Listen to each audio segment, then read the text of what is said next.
Hey everybody, this is Regan Adams with All Things Regan. Thank you so much for joining me this morning. So, y'all know I'm supposed to do a video a day, and I haven't been doing that great on that, but I'm trying to do better. So, Kennedy goes to school very, very, very, very early.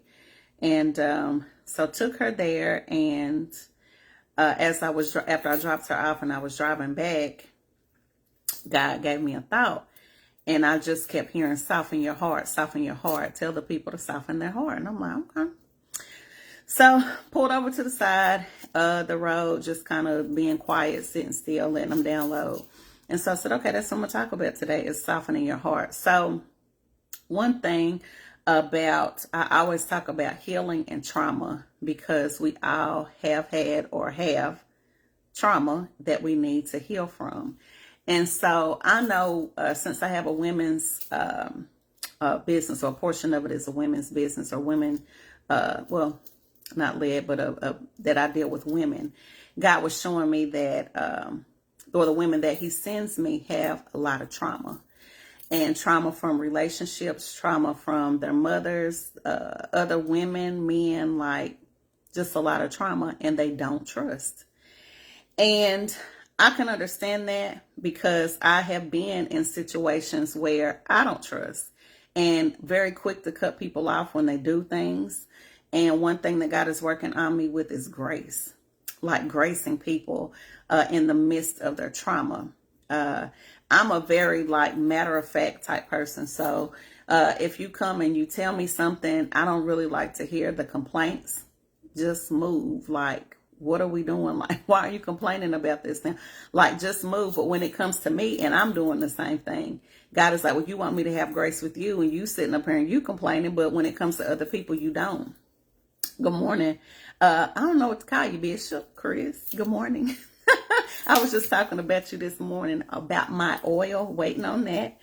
And I'm excited about that too. So anyway, when we don't heal, and that's another thing. So I believe God brings me these women, and most recently men too, about healing, because I talked about this yesterday. When we don't heal properly, we can't hear from God. And one thing that God uses is people. Yay. One thing that God does is he uses people to help us along the way. So that can be financially, that can be from a word, that can be from putting you in a spot that God needs you to be, because some people are higher elevation than you, like they can bring you along. But if you don't heal, when he brings you that person, your heart is so hard that you don't trust what God said, or you can't hear what God said, or maybe you're scared to go and enter into a relationship with this person because you're not healed. One thing that God dealt with me about is jealousy, and I've talked about this so many times. I kept hearing words on people being jealous, not like really just not happy for you. And I had to sit with that. I was just like, Lord, why would anybody be jealous of anybody? Like, I don't even make sense to me. And he said, oh, no. Remember when you had that problem of when there was another couple that kind of came alongside you and your ex-husband, and it appeared that they were doing better than you, and you were in direct competition with them. And you were jealous. And every time they did something, you tried to one-up them. But what I had to do was take a step back and say, you know what? I'm jealous. I'm in competition with these people, and I need to stop. And so that took me being honest with myself. That took me looking in the mirror and say, you know what? This is something that I need to change.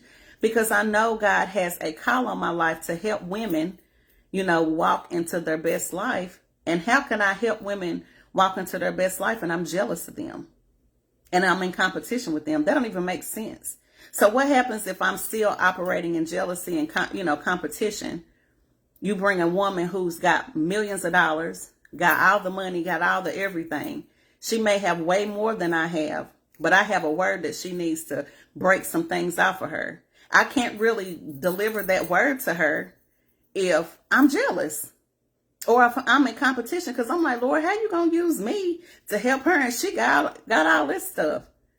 So it took me a while to be like, let me get my heart right. And I had to do some fasting and praying on that thing, because it was bad. Like, I always wanted to be the one. I always want to be the one that look good. I always want to be the one that's front and center. Hear me, see me. But when you do that, when you always got somebody who's always in the front and center, that is insecurity. It took me a minute to say, you know what, Lord, I'm insecure. And guess what God had to do? He had to go back and show me who I am. So now when I operate, I really kind of like to fall in the back of the room. I really like to fall in the back of the room and I'll be seen but not heard. I'm really just kind of docile. I don't say much. Because when you come in, you already know who you are. Like God tells us who we are. You're fearfully and wonderfully made. There's nothing wrong with you. And when you know the power and the authority that you walk in, we have dominion over the earth. As a Christian, we do. We have authority. And so when you know what you walk in, I don't care what somebody has. I do not have to be jealous of them. I can walk in and I carry the anointing. That's way better than money, right? So I don't have to be jealous of anybody, right? And so my thing is, I want women to get so, and I talk to men. I know Chris, you just said something about men. This goes especially for men too. The egos of men makes this very difficult. Absolutely. Absolutely. And I don't know. I just never want to be in a position where God, and I'm saying this to encourage you as well. I don't want to be in a position where God sends me somebody to help elevate me, my spirit, or my, anything physical or whatever to enhance me and my family, and I shut them off because I'm not healed in a certain area, or I don't trust in a certain area because of past traumas. Like for a long time, I had abandonment issues because I'm adopted. Are they going to leave? Or, where are they going? And sometimes the detachment is easy for me to detach because I've been abandoned, or so I thought abandoned.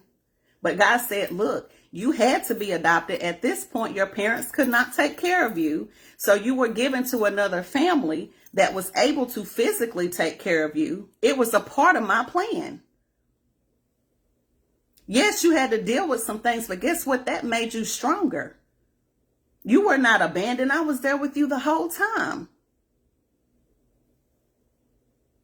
So now when it comes to cutting people off, I have to be slow. I have to be very slow when I'm cutting folks off. Because it's the soul. They're a soul. They need help too. Excuse me. And what God showed me is there's a lot of people who watch you, Regan. They may not even say anything to you about what you're doing, and they see your walk. All I need you to do is walk. Do what I told you to do and walk alongside of them. Secretly walk alongside of them so they can heal. Because God, truth be told, God deals with all of us in different ways, but he needs people to show you walking it out. Like, man, example, my move. Some people, God is probably like, I've been telling people to move this whole time. And they sitting still making every excuse. How I'm going to do this. Try to count up the cost. I don't know. I don't know anybody in the city. I'm not familiar with the city. I don't have any friends. I don't know anybody there. God, he's kept you this long. Like for me, once my mind was made up, I saw God was just like, think back to how I took care of you. And then I think back just a little bit and say, you know what? When I had absolutely nothing when Boo left and almost lost everything, God restored all of that. He restored all of that and gave me more. And I had way more after, we divorced or when we separated than I had with him the whole time. Right? So when God said move, I was just like, okay, I'm going to trust you. And I'm telling you, ever since I stepped over into this land, there has not been a day that God has not confirmed. God has not stopped speaking. Like I was telling my homegirl this morning, I have never had God talk to me the way he's been talking to me. Ever. Because, sometimes God will say something and then he'll go quiet. He'll say something and then go quiet. I'm talking about everyday confirmation. And that's how I know I'm in my season. And I can't be scared of what he's got for me. I can't. And it's like, Lord, I don't want to keep telling these people I'm happy, but I am. Like I've never been this happy before. Like I was just driving down the street yesterday and I said, Lord, I thank you. But if I hadn't have been uncomfortable for a quick minute, a few months of being uncomfortable and being in the not knowing, in that middle part that I've been talking about, the promised land, the middle part where it's unknown and we unsure, the faith part, and then the comfortability. If I hadn't have gone in that middle part, I wouldn't be over here now. And that's still not saying the enemy ain't trying to mess, but guess what? There's nothing he can do about it.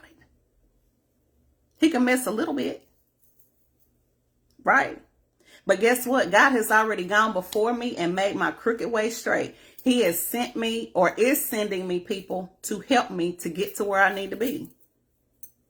Right? And so I just want to encourage you guys to be honest with yourself. Like seriously, be honest with yourself. Look in the mirror and say, this is what's wrong with me. This is what I need to heal from. Because if you don't, you're going to continue with the same relationships. And I'm talking romantic and non-romantic. You're not going to be walking in your calling because you can't hear from God. You need to heal. And I'm not just talking to you, like I'm talking to me too. Like I still have some things I need to heal from to make sure, especially because my husband is coming. I don't want to take things that I had in my past marriage into my new one. Because I want to be a good wife. Matter of fact, I am a good wife. But I really want to be a good wife. But I also want to make sure that I'm walking in alignment to my calling that God already gave me before I get married. Right? I want to be a good mother. I want to be a good person to myself. And I can't do that unless I'm being honest with myself.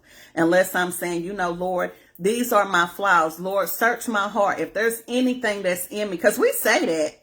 Let's be clear. We know the church lines. Oh, Lord, if there's anything in my heart, clean it out. But then when he come to clean it out, you're still trying to hold on to stuff. No. Because when do you get uncomfortable in the situation that you're in? When do you get I'm just tired of living like this. I'm tired of living paycheck to paycheck. I'm tired of asking my boss, when can I get on and get off? I'm tired of, people treating me this way. I'm tired of self-sabotaging my relationships. I'm tired of not living to my fullest potential. Like I'm tired. When do you get tired? I got tired. I got tired of going to a job I hated every day. I got tired of asking off because I want my own time. I got tired of not using my abilities to help people and encourage people, because that's where my heart is. My heart is to make sure everybody wins and to make sure that they know their gifting and their callings from the inside out. That's what I'm called to do. I'm called to push you. I am a disruptor. There is absolutely no way you can be around me and not walk in your purpose. And if you are not doing that or going in the direction of that, I don't know what to tell you. I don't. Because I want to see you win. And a lot of people don't operate that way. And I think that's why we don't trust. We don't trust people because some people can say, and I actually heard that today. Some people can say, well, I'm happy that this happened. But when that happens, you really aren't happy. Your heart is not in the direction of happiness. You get jealous, but you only get jealous because you're not moving. And I don't mean physically moving, but you're not moving in the direction that you're supposed to be moving. And God told you to, and you still sitting still, but you mad when somebody else goes and does it. Makes no sense. Make it make sense. Right? So I'm going to be honest, like I'm out here in the unknown known territory. Like I know God has something for me here. Like I know nobody can tell me anything different. He has big things for me here. He has big, large, gigantic things for me here.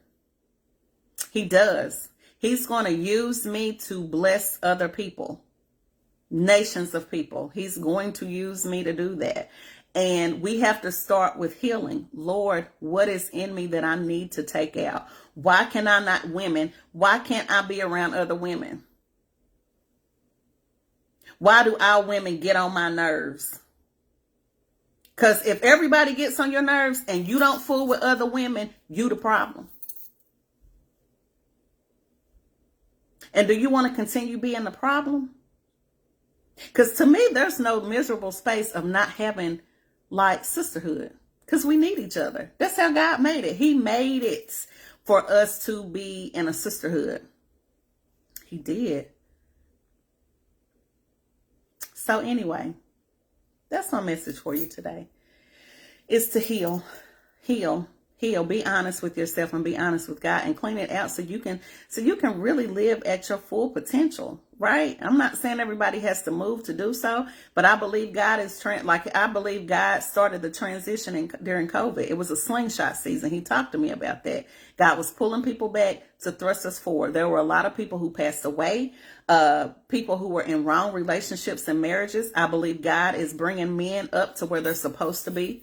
Back into the forefront and the head of the household. God is doing that. The women who were like, I'm the boss girl and I can do it without a man, they're tired and want a man. And so now they're going to fall into their submissive role, but still be the boss, still be all of that. But their man is not going to be jealous of what they're doing, right? We are called to be together and push the kingdom forward, right? Yeah. And I'm excited about it. Listen, I'm excited about what God is doing. And the doors are opening. Like he's separating who he needs to separate. And I'm not talking about just romantic. I'm talking about friendships. I'm talking about romantic. This could be marriages. This can be whatever relationships. You may be in the wrong relationship and God is like, okay, enough is enough. I've seen relationships where the spouse has died. I've had people come to me and like, have conversations about their spouse. I'm never the one to say divorce, because God is not finna give me no pow. Okay? Not gonna say it, because God gonna deal with you how he gonna deal with you there. He already told you. But there's people who was like, man, I feel like I don't need to be married to him anymore. And they end up staying, and guess what? The spouse dies. Let me be very clear. When God has a call on your life, he's going to move everything and anything out of the way for him to get out what he needs. Because your life is not for you. It's not for you. Your life is to live for other people and set other people free. I've seen it happen too many times. And I know people don't want to believe. They're like, oh my gosh, why did they die? Like, that don't make no sense, because they were in the way. And especially if, like, God is not going to let anybody come before him, first of all. So when you make somebody your God, they got to go. They're in the way. They're in the way. They're in the way. God needs you with your eyes on him. He's a jealous God. But he should be. He made you. What it look like if I have a parent and I'm like, I'm going to talk about my other parent. Like I'm going to hype somebody else's parents up and I don't give my parents any credit. That don't even make sense. They made me. How do I not acknowledge who made me? Right? And then he takes care of us and he graces us and he does all of these things and we ignore him. We ignore the gifts and the calls that are on our life. That don't please him. It doesn't. And so it's time out for hiding. Like he is putting the light on everybody right now. And you have a choice. You have a choice. Let me be very clear. You have a choice. That's the great thing about God. He doesn't really make you do anything. He says, I present before you life and death. Choose ye this day. I mean, you got to choose. Like I told you, there's an open door for a lot of people right now. An open door where there are blessings. Everything you ask for, everything you could imagine, everything that you can dream of, the impossible to your realm of thinking. God is making it possible right now. And all you have to do is trust him and walk through that door. No, it's not going to be comfortable. It's not. You're going to have to leave some people behind. You are. Single women, get ready. If you have been preparing to be a wife, get ready. But sometimes you're going to have to make some adjustments, right? No man wants to have like a mouthy woman. No man wants to, it's just a lot with marriage and preparing to be married. I know, because I was married. And not that I got the blueprint, but I'm going to tell you, I learned a lot. And God, what he has shown me, like, it's go time. For the blessing, It's go time. But for the world, God help them. And you need to make sure you're on the right side of the fence. Let me be very clear about that. So anyway, I'm not going to keep you any longer. I got some things to do. I just wanted to pop on here and just talk to you about just being honest with yourself and making sure that you're healing so you can live your best life from the inside out. That's all he wants you to do, and use your gift to glorify him and to help others. That's what we're here on the earth to do, right? Spread his goodness and his glory, because he has been absolutely great to us. If you woke up this morning and you're breathing, he's been great to you.